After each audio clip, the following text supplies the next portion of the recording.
I'm Josh Allen, and welcome to the Baked In podcast, where I sit down with industry innovators to uncover the unique ideas and values that are baked into their businesses and have led to extraordinary success. This podcast is presented by Busey Bank. As both my business and personal banker since 2007, I'm super appreciative of their support, which really falls right in line with how they approach business. The idea of delivering the customer experience of a smaller community bank with all the efficiencies, products, technology, and resources of the nation's largest banks. I think they pull it off with a great team with a strong dedication to their customers and their community. For more information, visit busey.com. Okay, so we're kind of on a roll here at Baked In, as it seems like many of our recent guests have found some amazing success right after their episode. Now, I'm just pointing out coincidences here and not taking any credit, but Chef Alec from Robin Restaurant in Maplewood, Missouri, just landed on the New York Times list for 50 of the best restaurants in the country just a handful of weeks after he dropped his episode. And Rootberry, the plant-based foods company, has secured a significant capital investment to drive some major brand growth just months after they joined me on the show.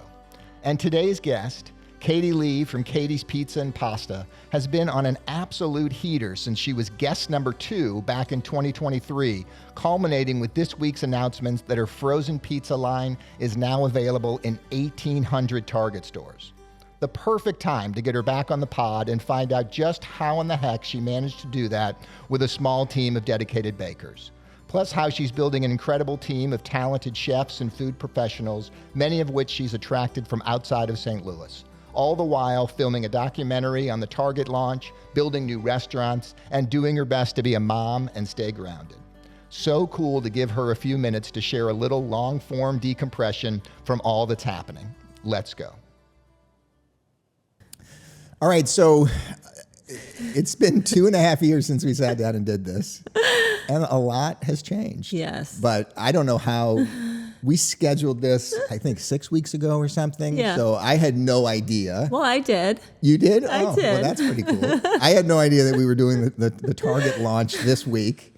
And I'm watching the social media unfold in the last 5 days, and I'm thinking, this is like, could it be any more perfect? I get to tell the story with you. So thank you for sharing when you that. said that, I picked a date that was like, I want to share it with you first, All right, for well, sure. Thank you. So I want to talk about all the things that you haven't talked about with anybody yet, because I'm just so enamored with your whole team, who I get to spend some time with, who I love. And you know the business. I know the business. I've been in the factory a few times when you were struggling to make 500 and 800 pizzas, and now you're making 8,000 pizzas a day. Yeah. Well, you did for this launch. So no, we still are. You still are. Well, yeah. So let's talk about that. So how did the whole thing come about? You meet Target at Expo West. At Expo West. Okay, which is a trade show out in Anaheim. Yeah. All natural foods? All natural foods. Okay. So that's our big trade show that we go all out for, and really the only one. Yeah, we do some tabletop, but that's our big one a year, and that's not with a specific distributor. That's for anybody. Anybody. Anybody. Yeah, and you have everyone there. So like the tabletop shows, as you know, you'll have distributors or you'll have retailer specific. But this is everybody, influencers, celebrities, and this everyone is the in third food. year you've done it, I think? I think fourth. Fourth year? Yeah. Okay. This is where we get all of our accounts, because we, prior to recently, have never had a broker. Okay. Have never really had a salesperson. We're all kind of in the sales thing. So this is our opportunity to have retailers find us. So they just walk up with their name badge? Yeah, and you scan them, and then you hope that, whatever they said is true. But you scan a guy and it's got a Target badge. This expo, right? This expo, we got the Whole Foods CEO came by a couple of times. So we ended up getting a Whole Foods regional deal out of it. So we got the Midwest. Okay. Very excited about that. And then we had the pizza buyer for Target, this woman, Jillian, who came. And she was so enthusiastic, and they all are, because it's an exciting expo, but you never know if you're going to hear from them again, and 90% of the time you don't. Right. But you just keep planting seeds every year until they finally click. So she came by, she was really excited. She's like, I'm going to be in touch. Now, had you met her in years previous? I don't think so. Okay. I don't think Target ever approached us before. And then we did get a follow-up from her, and she's like, submit for, review. So we did that. Anytime we submit to a large retailer like that, we're expecting maybe like a test run, 50 stores or a couple hundred stores, similar to what happened with Whole Foods.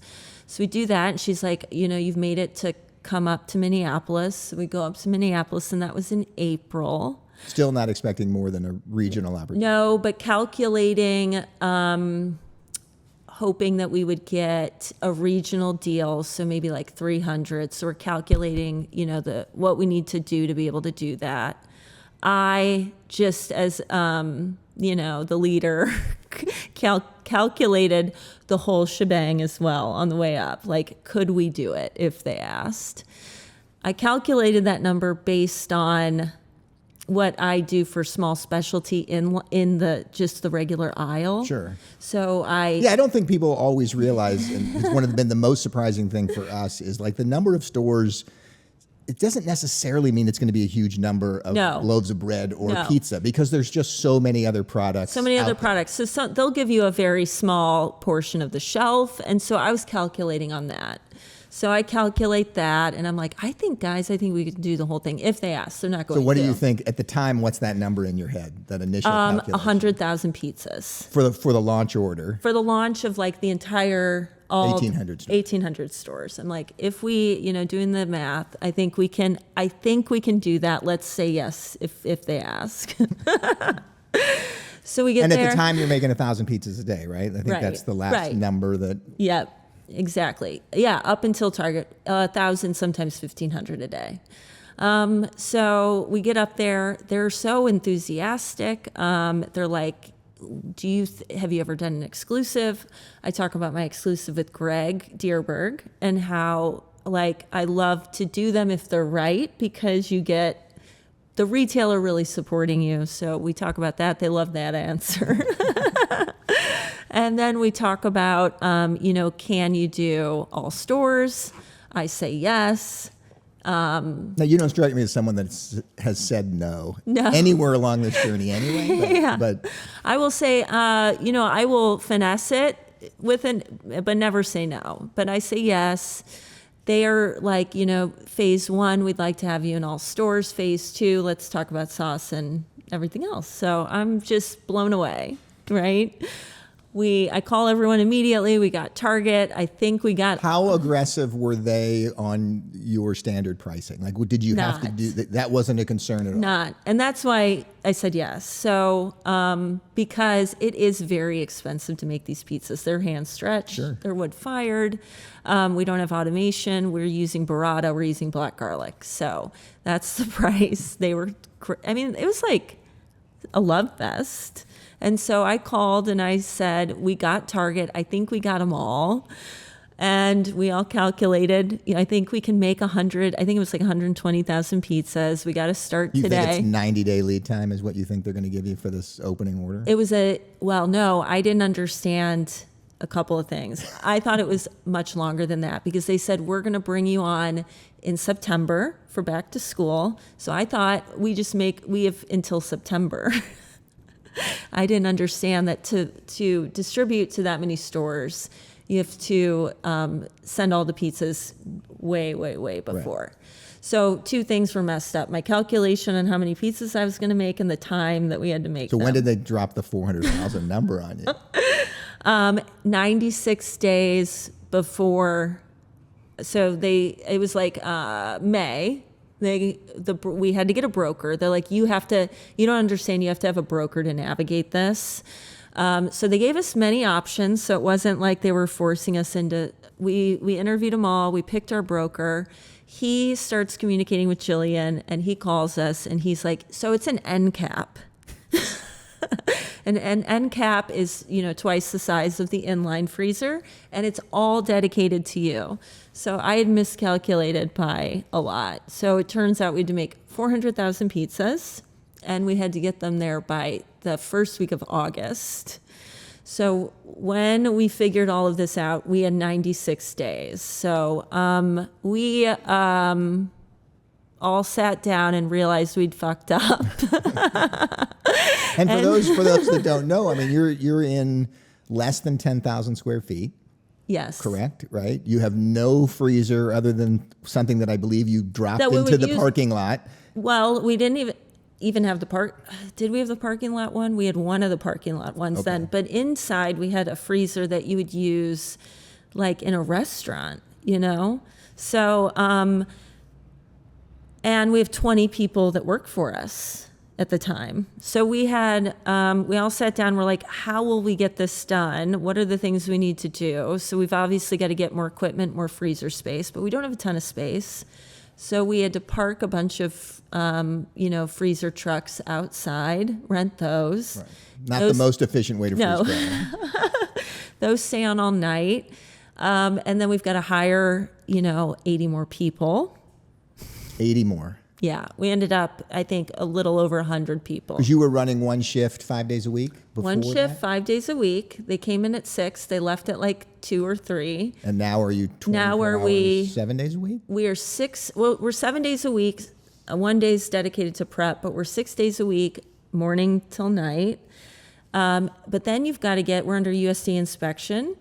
So you can't make pizzas unless they have assigned an inspector to your shifts. So then we have to convince the USDA to give us another inspector for the Because you have night a shift. meatball pizza as part of this mix. And a right? So- pepperoni. and a pepperoni. Yeah. So a lot of stuff to navigate, finding all of the equipment, ordering the equipment. I mean, we had to order a dough baller. We didn't even have a dough baller. So that, was a 6-week lead time. So this is all cutting into this 96 days pretty quickly. Hiring the people, getting the freezers. In the meantime, the tornado strikes and puts out our power and dumps our hoods. And then Because also, I think the other thing to point out for those that don't know, you have 2 oversized ovens that are exactly the same as what you have in the store. So Yes. you are individually peeling Yeah. one pizza at a time Yeah. in and out of these ovens. Yes. 8,000 times a day. Yes. This is not, there is no traveling, there's no tunnel oven, there's no conveyor, there's no No. rack, there's not even a big deck. This is literally, No, it's on. you're just replicating what you did inside the store 8,000 times a day. Exactly. And so then we're adding this equipment. Well, we'll talk about the ovens in a second, but we're adding all of this equipment. And then our electrical power, we're not set up for that. Sure. So then, I'm telling you, every day a piece of equipment failed for about a month. So we had the electric. Let me tell you that doesn't, 32 That years doesn't into this, change? that's never going to Darn change. Like, Well, we've had a break for like 6 weeks where everything's holding. Okay, well, that's But we good. have to, upgrade electrical, have someone fixing equipment on site 24/7, pretty much. That doesn't change. that doesn't change. More than one person. It will be a team of people eventually. But Hiring, just all the fiascos. And then the oven thing. So the ovens are really difficult because they're wood-fired ovens. They're extremely hot. You've got these guys on these ovens, and it's just not right. It's just really difficult. So we quickly figured out we've got to get a tunnel oven, but it's got to be wood-fired. So the only place we could find the oven that we wanted to make sure that it was turning it correctly and speckling it correctly was this place in Milan. now I thought this oven's coming in the spring, or is this Coming oven in already? the spring. Okay, so we ordered it then. Okay. We were like, I can't have these guys on these ovens like this. We've got to figure this out. So that will be our first real big piece of automation. Obviously, there's going to be some assembly line stuff that goes in and out of the oven and a blast freezer as well. But also, thanks to you, we found our manufacturing plant that we're building out so that we can handle the business to come. But no, 39,000 square feet. and that big freezer that's already there. yeah, and the silo, Right. Which the first time I saw a flour silo was at your space, and I thought, why would anyone need that? You obviously need it already. Yeah. So, I mean, what about reorders now? I mean, obviously you're cranking out. We're you got to cranking get out. 8,000 pizzas and then So to get they've- this order out. But then are the POs already in? Yeah, Like, is that yeah. it's not going to stop? It doesn't stop. Okay. And then you calculate your velocity based on, just what everybody knows. Target is not a grocer, so the good news about that is the velocity is going to be a little less than maybe we are, in Whole Foods. But what we're seeing in the first week is that it's like double the velocity. So that's pretty cool. So are the POs already in? The POs are already follow-up ones? Yeah, And are they just they're as weekly. much? Yeah. And so it's 8,000 a day is the new normal? It's the new normal. So how do you, we have had opportunities to like kick Yeah. our butt and Yeah. knock something out that's seasonal or in advance of something. But that when it then is sustained, how do Yeah. you keep the energy and the excitement Yeah. and like not just absolutely kill your folks? Like Oh, what? you that's really difficult. You build a facility for them so they know that's coming, and we've been doing that, so that will be open in the spring. So they know that the facility's coming, and you just like do all the things that you have to do as a leader to keep them working, which is like So what things are you doing now that you weren't doing before? Like what has changed for you? you're rotating people off of certain, the ovens, Right. obviously. You're hiring more people. You're just like figuring out better systems for them, better equipment. There's new equipment coming in every day that's helping them. You are just compensating them, honestly. Right. Yeah. And then doing fun things for them. So appreciation things, parties and staff meals, and as much as you possibly can, because right now it's like this is our big at bat. So, the goal for me is not like how much are we going to make. The goal is can we get to the facility with everyone still feeling good, so that when we get there, Right. we can start to really do it. And the opportunities are so great. It's funny. I was just at the IBIE, which is this big bakery convention that happens Yeah. every 3 years in Las Vegas, and I was teaching some classes. And then we start to look at things that we think we may need in 5 years, like a little bit Yeah. further down the line. We don't have any specific needs right now, but I was walking around and there's a lot of pizza manufacturing equipment. So actually, you don't know this, but I stopped and talked to a few people on your behalf. I didn't use your name, but I just wanted to sort of understand things. And Yeah. I mean, the volumes though, because one guy, I was like, look, I just used we as the pronoun. I was like, we need to make 6,000 or 8,000 pizzas a day. These are the things that would automatically dispense cheese on a conveyor system Yeah. or different toppings. And can you do, mozzarella, not shredded cheese? I was just asking a bunch of questions. And they're like, we need 6,000 an hour for our Yeah. equipment to make sense. So, I Right. mean, there are places, Right. it's out there, right? Yeah. The opportunity is there. And you haven't seemed to have much trouble selling it, but we'll continue to talk together and find the manufacturers, because you can certainly continue to automate it. Yeah. And you're sort of stuck, and stuck isn't the right word, but you're in that kind of middle ground where Yeah. it's hard to find. You're still going to end up with a tremendous amount of handwork because you're just not quite like at the tipping point where some of this really big equipment, and you don't have the space for it anyway yet. Not yet, but in April we will. And the goal for April, to your point, is like, so this pizza this oven can potentially crank out 4,000 crusts an hour. Now you can slow it down. We'll slow it down in the beginning, right. But finding a machine that tears burrata. It's just like it's a different. Our sauce is a little chunkier, so you can't use that shower head and all of those things. But what we have to also accomplish by April is if we want to get up to those levels and use that equipment, because we have to be able to get all of this stuff in the oven, out of the oven. We have to get a lot of accounts. Right.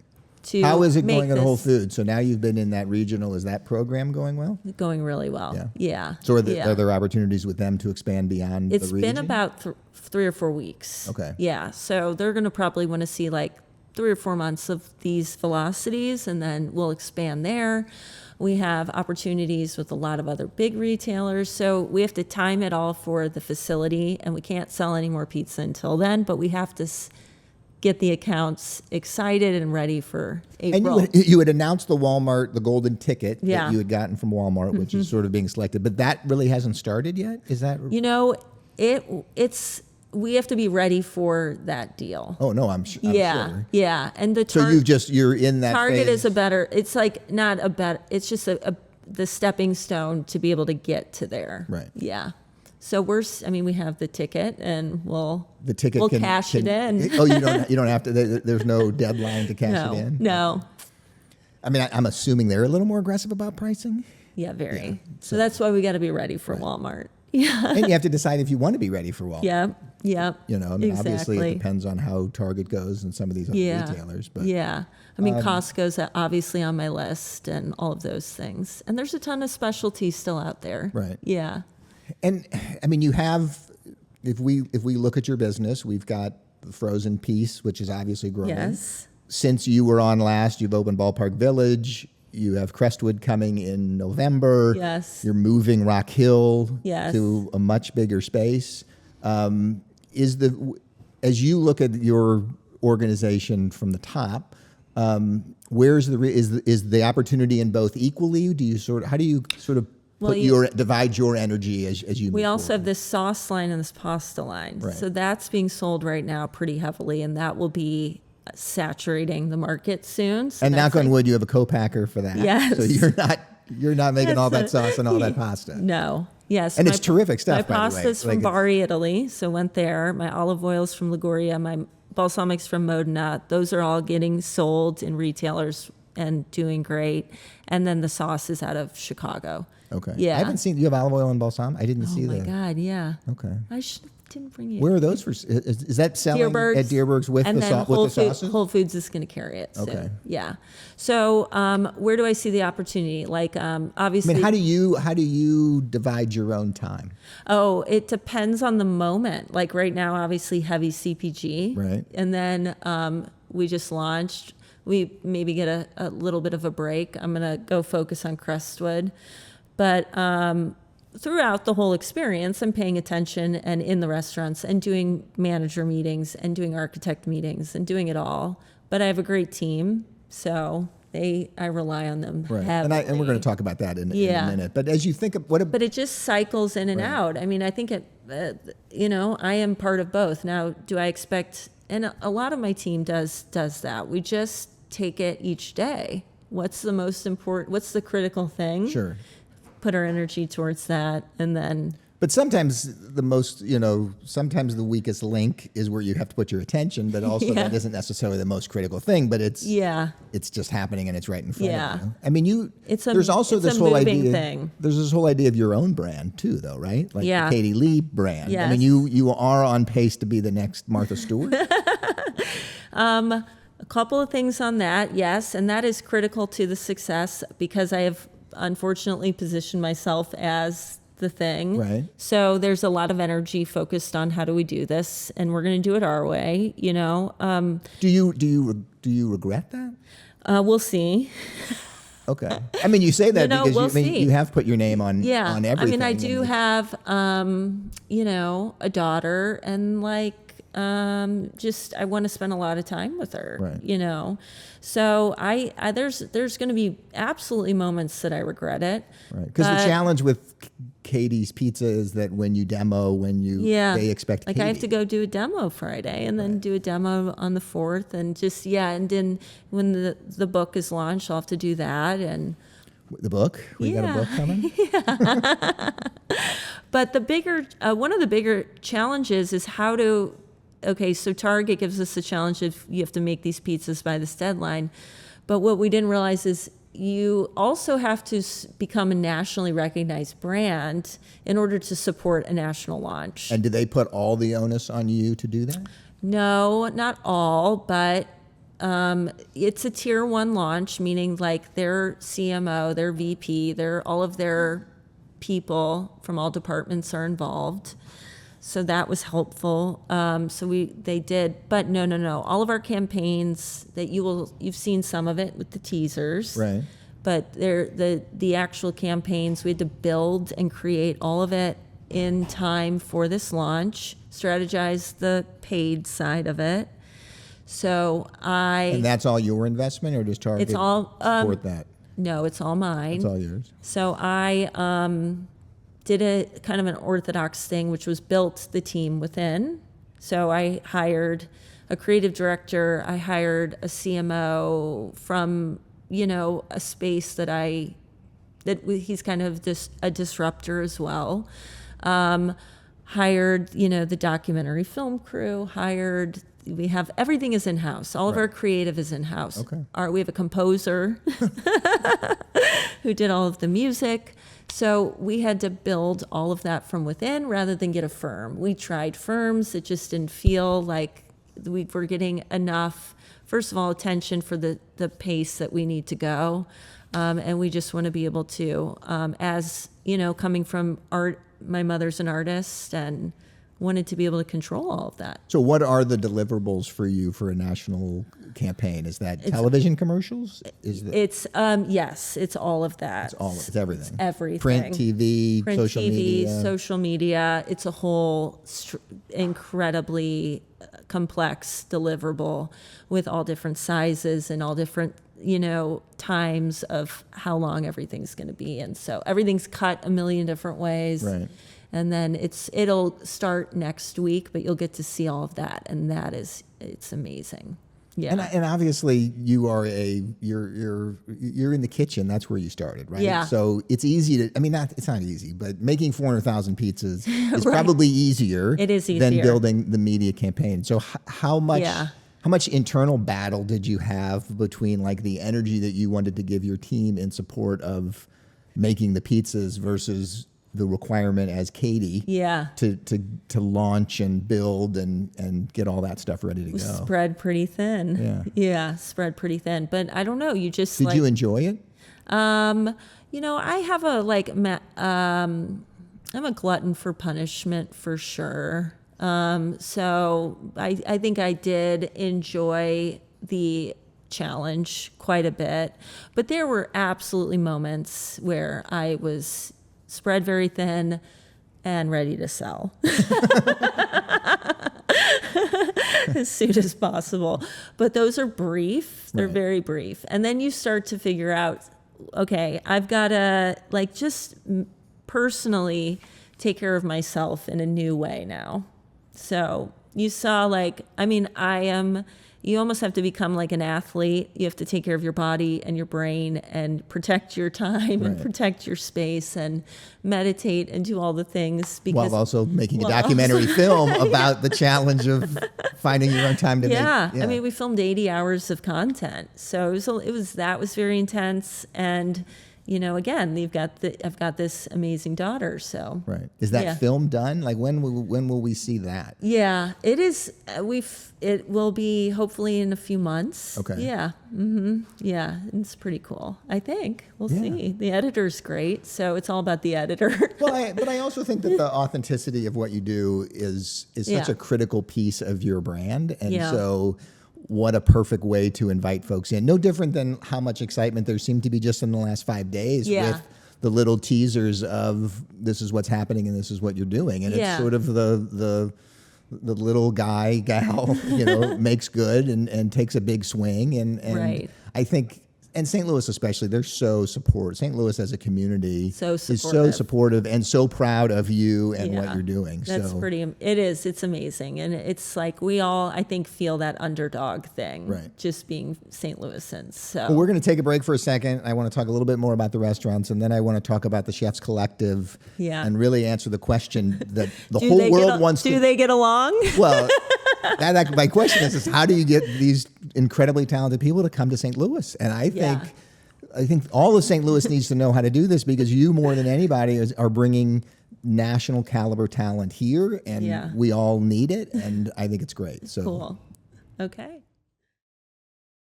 Did you know that businesses can help protect our planet with every sale?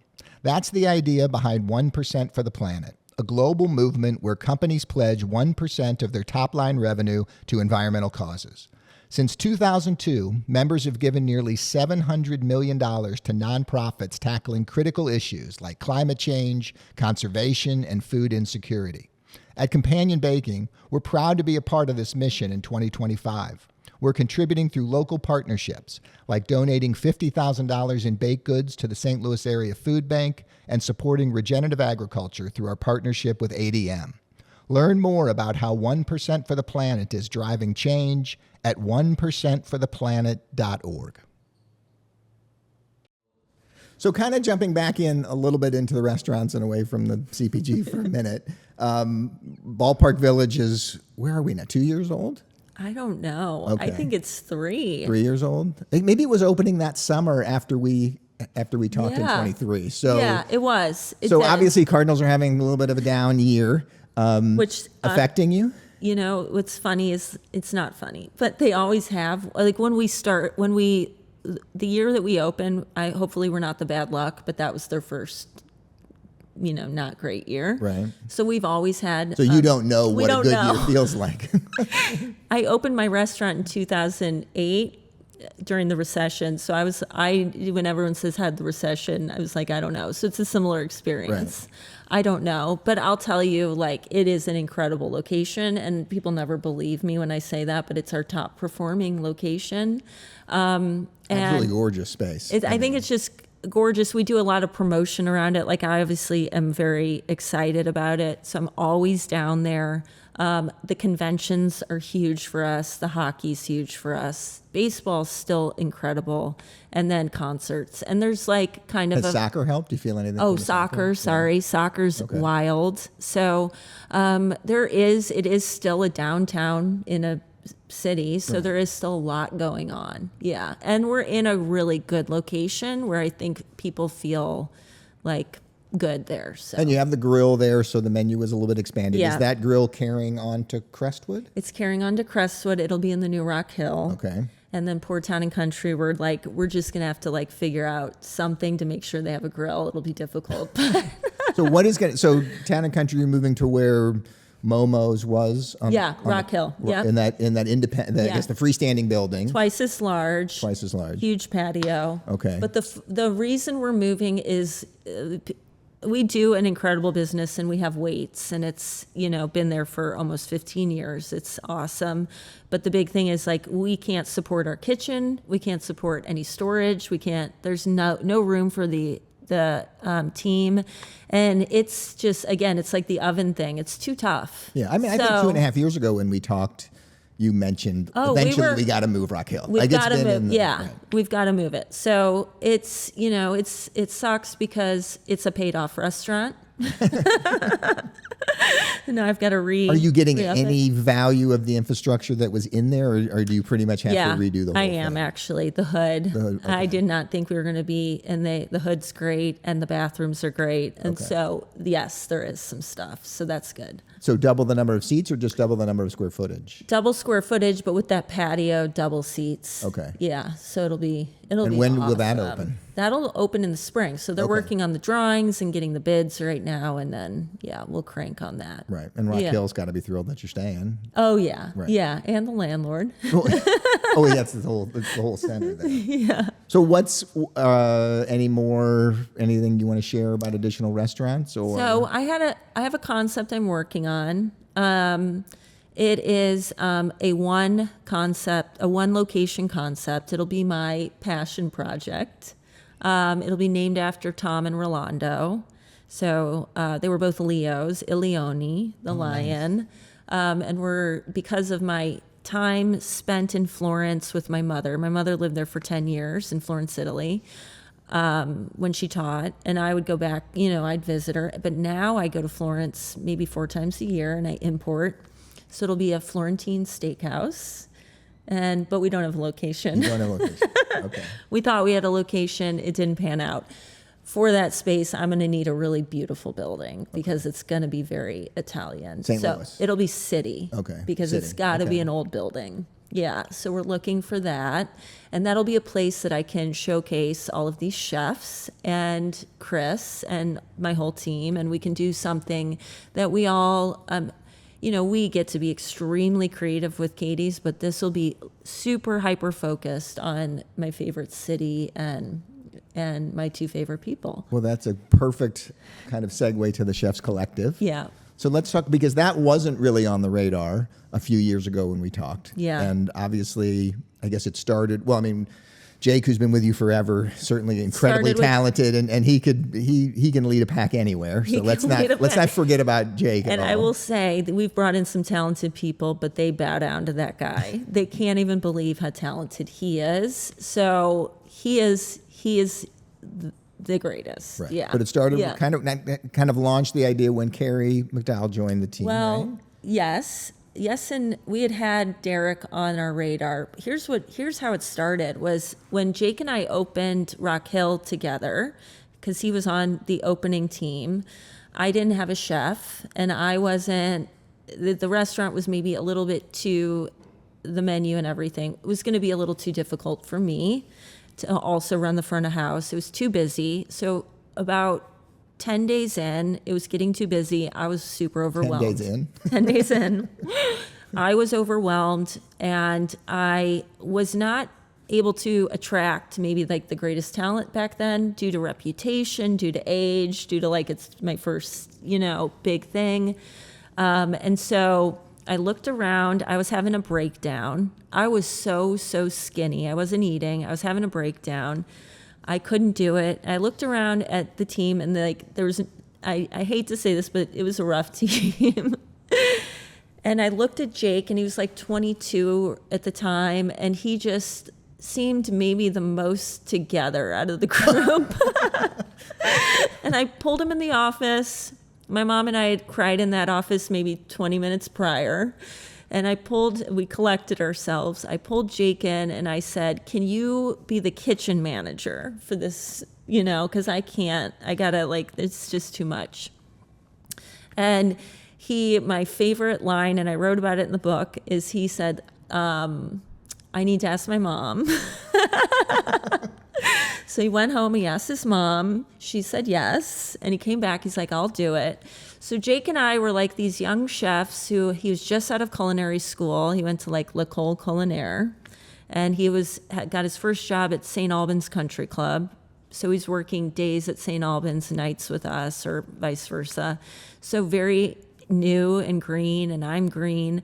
And I realized like the only way we're going to figure this out is I need to send you on stages. And so we started sending him on stages across the country. So he worked at Flour and Water twice. He worked at Felix. He worked at Boca. There's many others in Chicago and Detroit he worked at that I'm missing. And then I sent him to Bologna, Italy at the pasta school where Evan Funk went. He was there for like 6 weeks. And through that, he started to, and then like we started getting better. People from around the country started recognizing me and building a relationship through social media. He started building a relationship with them through stages. And they just they were just attracted to both of us and wanted to, come work for us because they're from the coast and it's hard. They've got young kids and maybe weren't getting the opportunities that they wanted. So they just said, so you got the one guy from Flour and Water. We got the CDC. He was the CDC of Flour and Water for 8 years. We got him. And then we got Jordan Clark, who was Evan Funk's pasta maker at Felix. And he also worked at Runyon Canyon. And that's L.A.? Yeah. Right. Yeah. And then... So let's... And then Carrie. Right. Yeah. Any hesitation or what selling St. Louis? How did that go? So insecure about that. Right? I mean, I said, you've got to come into town. So we'd fly him in for a couple of days. They'd work in the kitchens with Jake. We'd take him to a baseball game, they've got little kids, take him to Grant's Farm, try to sell St. Louis. And then both of them just immediately said, I think Derek was most attracted to the fact that he had a baby on the way and a little one, and we found him a house in Crestwood, and he, sent me a picture and said, "This is my dream house," and it's like a little ranch, but like for him, there's no space. Coming out of San Francisco, coming out of San Francisco, there was no space, and he just wanted to calm, just a good place for his kids. So that was it for him. Jordan, when he came. I think it was seeing the team and seeing the potential of what we were doing. Yeah. And that he could make a mark in the Midwest. Yeah. Yeah. So for those of us who, we're here. So I think we get nervous. I get nervous about Very thinking that I insecure. couldn't even recruit somebody, right? Yeah. Like like how can I sell it? But it sounds like if you build a wonderful organization, that you can attract those people in, and that St. Louis has a lot to stand on as it relates, especially with the young family and all of that stuff. But I mean, I think it's terrific, and I think it's such a shining example what you're doing for the rest of us that we just got to go for it. You just got to go for it. And Jake's really good at that. Like, he would ask the most incredible chefs to do stages. I don't think I would have had the courage to do that. And they'd all say yes. And it's just unbelievable. Yeah, and I've known Jake forever. Obviously, well, my daughter worked for you in Rock Hill. So Molly was there. Molly worked like with me. That was when I was still, running shifts. Right. I mean, well, you and Melissa, you and my wife worked. We were servers together at Boogaloo. So it goes back. That goes back quite a moment. But Jake's such a humble guy and such a hardworking guy, and we've talked a lot as the frozen thing has expanded, and he's so curious and like you just want to help the guy. And now he does have ownership, but he's always felt he takes ownership, like he's an owner. Right. Yeah. No question about it. Yeah. Can we talk a little bit about like your own leadership growth through all of this journey? I mean, we just talked about. I mean, it wasn't that long ago. Maybe 20 years you were a server, and then obviously for a while you had the restaurant in Clayton for a minute, and then the Rock Hill obviously was pushing a lot of your chips into the center of the table when you did that. But talk about your own growth and evolution, and what's been the most challenging thing for you, and what part of it do you think has come the easiest for you? Well, I mean, I was, I don't know where to begin. I think, the good part about my leadership is that I did start as a busser and a cook and a server and a bartender and really cut my teeth, like did 15 years of that. So I understand the complexities of each position really well. Obviously have had major struggles with drugs and alcohol. Yeah, you've been super candid about that. So when I opened my first place with my father, I was heavily into the addiction. And so there was a lot of, bad stuff that I did as a leader because of that. And I was very insecure, and all that comes from insecurity and fear. Then when I opened Rock Hill, freshly sober, so insecure, and just like was terrified and in survival mode, and was micromanaging, didn't appreciate like people the way I should have, and was kind of like absolutely, I'm a perfectionist, could have been a tyrant at times, and it took a couple of things to humble me. COVID was like, well, I take that back. Having Nadia was my first experience because I had to be pulled off the floor, and I couldn't be pulled off the floor before because I was the only one that could do it. So I had to be pulled off the floor, and my motherly instinct kicked in, and I stayed with Nadia, for 2.5 years. And also at that same time, my father was sick and dying, so I had to take care of Nadia and my dad. And that's when I had to rely on people and realized I've got to be like really good to these people and really respectful of these people because I can't do this without them.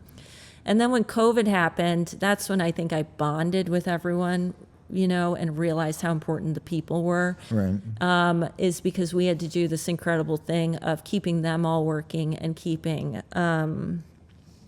the doors open, and they all, did kind of like what they're doing with Target, which was did impossible things. And so, I just had a lot of gratitude for that and bonded with them. And that changed me completely 180 forever. Also through that, the humbling experience of Rolando dying, my dad dying, did a lot of work on myself, and just tried to not take myself so seriously. And I soon quickly found out that a lot of these people were much better at the job than I am. And how Isn't that nice to know? Like, it's really nice to figure that out. I mean, that's why I'm able to like get the Chef Collective. Right. I think I know that I want to shine a light on their talent and let them do their thing. But the perfectionism thing, it's interesting because I think Well, I'll all talk of us about- as it's still owners there. run into that. So, but at each stage of growth, it starts to creep back in, right? Because Yes.